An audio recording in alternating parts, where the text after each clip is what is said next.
talk a little bit more about symmetry. So symmetry is found in your transform menu. I'm going to go ahead and take my transform menu and dock it over here. And you're going to see by default, X is on when we load it up. If you hit the comma key, go into the project, I think it was one of these Dynamesh spheres. And where you haven't gotten into Dynamesh yet, we're going to get there. But these default projects is probably where you're going to start with. So we have a Dynamesh sphere, and by default, symmetry is activated. So that activate symmetry is on. If we hover over this, you're going to see the hotkey for that is X.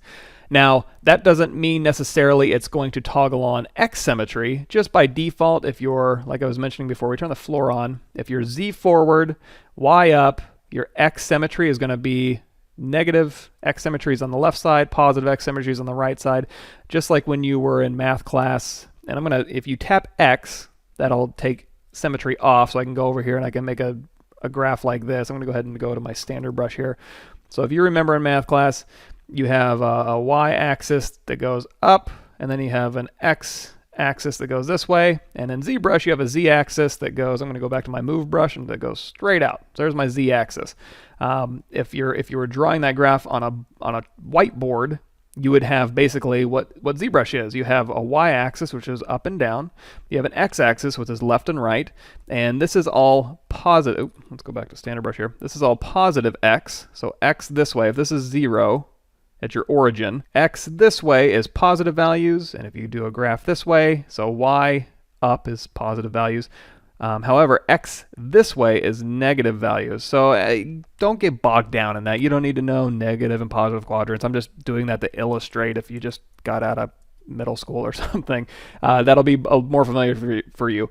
Old people like me, I don't really remember all this stuff. The only reason I know it is because I have to teach it. So if you want to ignore that, that's fine. Just be aware that X symmetry is in this direction. Along that red line is your X symmetry. So if I tap X, that's going to turn symmetry back on, and now symmetry is activated across the positive and negative X axis. So we can sculpt across this symmetry line all day long, and it's going to look great. Now, we can also do Y symmetry, and that's going to be up and down and left and right. So we can do left and right symmetry. Now, because I've already started sculpting on this head, it's not going to be a perfect symmetry. So what I'm going to do, I really like this guy. I'm going to go ahead and do save as, and we have Mr. Smiley. If I want to do an incremental save manually, I can do Mr. Smiley 02.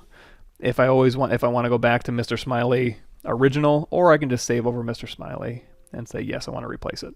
But temporarily, I'm going to hit my comma key, and I'm just going to load up this Dynamesh Sphere 128. Just double click it, and then we already saved my project. I did save Mr. Smiley, so I'm going to say no, I don't need to save my changes. I already did. And just talking about symmetry still, we have X symmetry turned on. We have Y symmetry, so we can do X and Y symmetry at the same time, which will come in handy if you're doing hard edge modeling, machinery type stuff, or just kind of doing decorative shapes, like so. And you also have Z symmetry, so not only up and down, left and right, but you also got front and back. So if you have both of these turned on at the same time, you can do X, Y, and Z symmetry. Pretty neat. You also have radial symmetry, so let's talk about that a little bit. Usually what I'll have is just X symmetry turned on, because I usually sculpt characters, so or props, and that's symmetrical across one axis, but not usually 3 or 4. If I do radial symmetry, you're going to see now I have symmetry across the x-axis, which if I look down here, it's going to be along this red line. If I change that, if I turn that off and then do Z, you're going to see it's going to go to the front of the object, because remember, it's Z forward. If I do Y and turn off Z, it's going to be up and down. So I can go up and down the object with radial symmetry. This will come in handy when we start doing a lot of, like, if you want to do a column, that comes in really handy. Now, you're going to see there's a radial count by default of 8. So I'm doing 8 little dots around here. I can crank this up, or I can crank this down. If I can change it to 16, and I can start sculpting in some stuff. If I crank it all the way up, I can get some really cool effects, almost like I'm sculpting in pottery. So I can kind of go in here and just drastically change the overall shape. I can use smooth brush and just kind of dig in. So it's kind of like a potter's wheel. I can go in and kind of just sculpt these things out. And again, you can do it on a column. You can do it on a sphere like we're doing here, all sorts of cool stuff. And this is just standard brush with the smooth brush. And if you're careful enough, you can even get kind of a hard edge look going. But if you want to, we'll get into a little bit more hard edge brushes as we go. But you can go grab your Damien standard, which we've talked about. And if you want to detail this out, let's drop this back down to like 16.